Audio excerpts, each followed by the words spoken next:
Hello, my name is Nathan CAZMERSEN, and today we are going to be talking about converging and diverging lenses.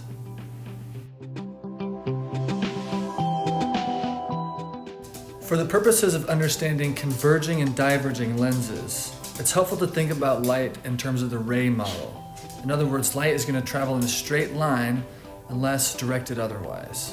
With this understanding, a converging or diverging lens is going to be any lens through which light travels and either converges closer to a point or diverges away from that point. Let's look at an analogy to help us understand this a little bit better.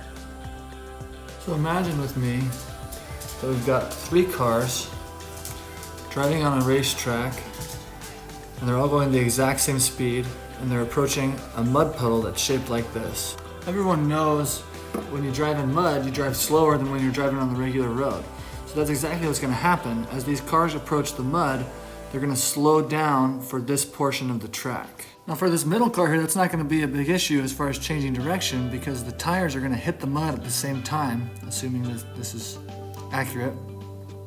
So it's going to slow down but continue straight in the same direction. For this left car here, you can see that front right tire is going to hit the mud first.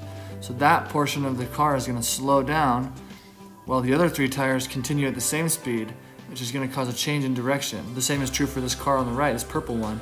That front left tire is going to hit first, causing that front left tire to slow down as it starts to get bogged down, interacting with all the mud, rather than like the nice, smooth, minimally slowing down road surface, and it's going to change directions to be going more inward.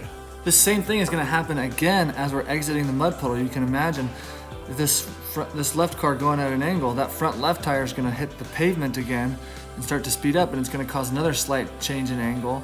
This middle car is just going to keep going straight, and then for this car on the right, that front right tire is going to hit the pavement first, and change the angle slightly until they get to this point here where they're all going to crash.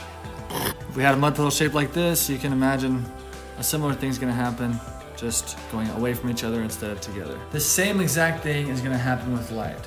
So instead of a road, imagine light traveling through air, and instead of a mud puddle, imagine something like glass. Glass has a lot more particles in it that are going to sort of disrupt or slow down the light, similar to the way that mud slows down a car.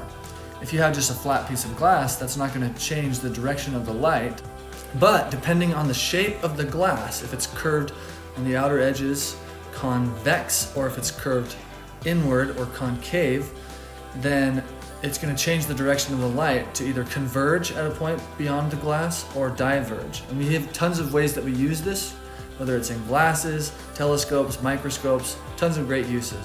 So now we know a little bit more about what converging and diverging lenses are. Hope you enjoyed.